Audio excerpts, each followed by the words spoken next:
More of a conspiracy of stupidity, it seems like, is running the planet. I think that is the strongest conspiracy on the planet, is the conspiracy of the stupid. Yeah. To prevent schools from educating their children, because they want their children to be as dumb as they are, to prevent television from putting anything intelligent on as much as possible. What is your feeling about the fact that the Kansas school boards have denigrated the teaching of Darwin's theories in high schools? Well, we need a source of cheap labor. The federal world doesn't provide all we need. We need people who speak English right away to start with. For some of them, we need the labor. If you have an educational system that is a total, complete joke and a failure, then that's where we get the people who clean the toilets and mop and clean up the streets and so on. Kansas is going to provide us with that. I think it's very gallant of them, and I really appreciate their offer. So I'm all for Kansas. Goodness, Toto, I don't think we're in Kansas anymore, though. With something like The X-Files or Art Bell's conspiracy radio show becoming so popular in American culture, conspiracy theory obviously is being talked about everywhere, and people are not trusting the government or the media or this and that. On the other hand, they believe anything. Well, I blame that on the churches and the ignorance of the public at large.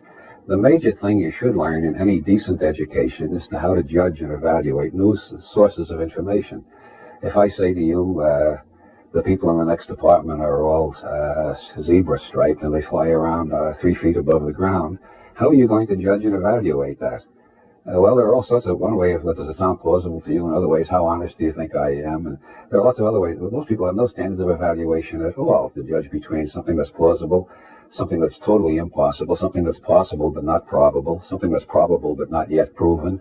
They don't have those distinctions because any teacher in the United States, and I think in most Christian countries, any teacher who's caught trying to teach children how to judge statements, immediately the whole school board, all the parents, and especially the local clergy come down on his case, and he or she gets fired, thrown out on their ass, has to find work in another field. You can't teach children to think. It's against the law.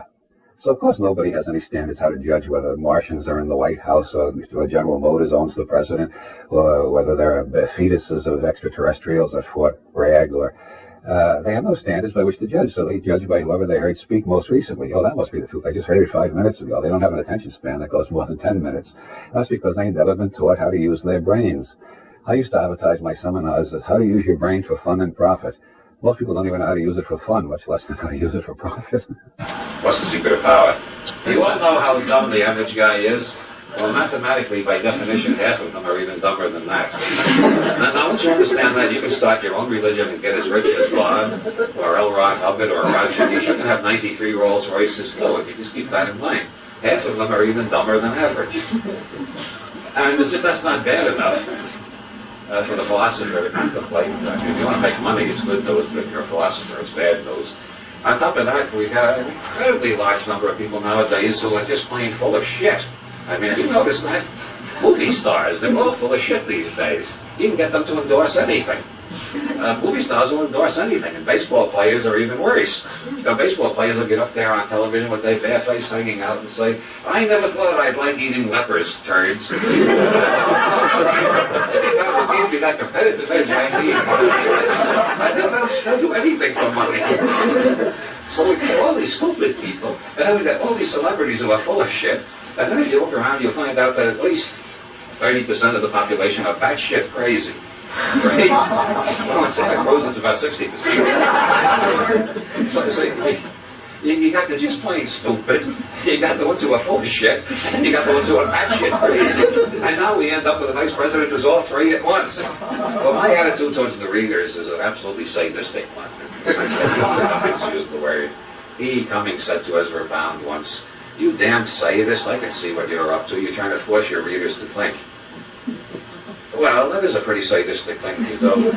If you go to school, the first thing they teach you is to stop thinking. All children are born, as Buckminster Fuller noticed, all children are born naked, hungry, and intensely curious. Being a parent consists chiefly of following them around the house yelling, don't put that in your mouth. That's because the oral biosurvival circuit turns on right after birth, and the first thing they want is mommy's titty. And the second thing they want is to test the rest of the world to see if it's as good as mommy's titty. So every time it's as good as mommy's titty. Now, you know what their carpet tastes like, right? Everybody here knows what the carpet tastes like because you put it in your mouth. You know what the dirt in the flower pot tastes like? You know what everything tastes like. because this is the first circuit of the nervous system that's activated. If you want to know about the other 7 circuits, buy my book, Prometheus Rising. That's what I'm here for, is to sneak in subtle little books As soon as they learn to talk, as I was saying, they stop testing everything by putting it in their mouth, and they try to find out by wiggling their mouth. They figure out these sounds that grown-ups make have meaning. They start asking questions. And parenting then consists of saying, well, gee, I don't know, I'll go look it up in the encyclopedia. They find the most fascinating questions. Why is the sky blue? Well, gee, it's always been blue as far back as I can remember. And the next one, why does it rain? Well, there's excess moisture in the clouds, I think, or something like that. But then they want to know, why is America here and not in Africa? Well, and the function of the public school system is to put a stop to that. If we had a population who kept the curiosity of small children, people would be going around trying to find out everything for themselves, and such intense curiosity is likely to tumble the whole edifice of authoritarian society. There's a bridge in Amsterdam. Well, there are a lot of bridges in Amsterdam, aren't there? Yeah. There's one particular bridge in Amsterdam, you go over it and you find yourself on E-Tunnel, and there's a great coffee house there which has a sign in it that says, no hard drugs, please, which I love. It's so civilized, it's so Nederland. It's the essence of Dutchness. No hard drugs, please. Isn't that polite? It reminds me of when Nancy Reagan was popularizing Just Say No. And Timothy Leary said, we can be more polite than Republicans. Say, no, thank you. And it says, no hard drugs, please. This is a typical Amsterdam coffee house, which means that you can buy a hashish cigarette with your coffee, which does do a lot to add to the flavor of coffee. And it does a lot for the chocolate buns, too. But no hard drugs, please. That's so civilized and Dutch. Because really, you're sitting around in one of those nice Amsterdam coffee shops with a bunch of friends drinking coffee, blowing ahead, relaxed, at peace with the world. You think, gee, someday the whole world will be like Amsterdam. That'd be wonderful. And you don't want somebody in the corner or when they work something, they're ready to shove a needle in. It lowers the whole tone. So no hard drugs, please. I love Amsterdam. But anyway, there's a bridge you cross over there. It says under the bridge, abuse of authority comes as no surprise. One of the most profound political statements I have ever encountered. Abuse of authority comes as no surprise. And authority cannot survive questioning, especially authority that's based on nothing but bluff. And since governments are based principally on force and deception, democratic governments are based chiefly on deception, other governments on force. In democratic governments, if you get too uppity, they give up on the deception and they resort to brute force again. As a lot of us found out in the 60s. Those who didn't find out in the 60s will find out in the 90s, because we're going to have a rerun of the 60s.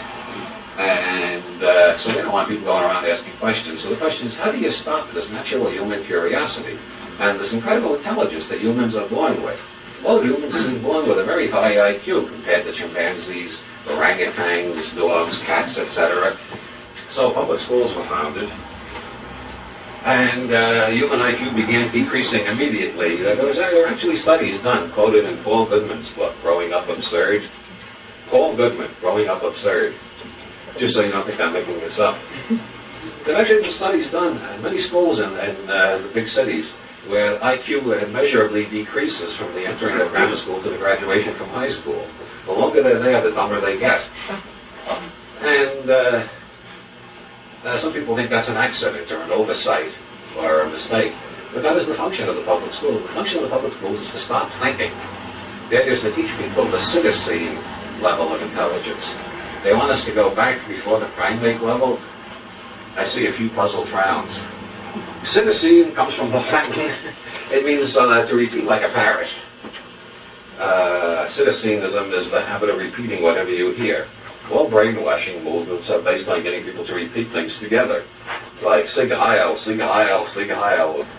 After 8 years of grammar school and 4 years of high school, most people are ready for that sort of thing because they have been taught you never think, you never judge, you never trust your senses, you never report what you see, hear, smell, or any way surmise from the environment. You repeat what the teacher tells you. If they catch you thinking, you get a lower mark. I one time got a C on a term paper at Brooklyn Polytechnic, It was the longest term paper in the whole class. I checked that out. It had more footnotes than any other paper. They were all accurate footnotes, all the proper apparatus of scholarship. And why did I get a C? I guess the teacher, why did I get such a low mark? These guys wrote these little short papers, got A's, and I get a C for this big long philosophical paper. He said, engineers don't write like that. You must have plagiarized it. He caught me thinking. That's the one thing they can't stand, is they catch you thinking. They got to find some excuse to punish you. You're not supposed to think. You're supposed to repeat what you hear. And almost all books are written on that principle. Books are written, this is the truth. I have found out the truth. I will not explain it in chapter 1. I'll explain a little more in chapter 2. In chapter 3, I'll summarize chapter 1 and chapter 2 to make sure you get it. Then in chapter 4, I'll tell you a little more. Then in chapter 5, I'll repeat it a different way. Then in chapter 6, I'll tell it to you again. Now you better believe it. I've proven it. Now go and tell all your friends to buy this book so they'll learn the truth too. And people who've been through our educational system, they think they're thinking.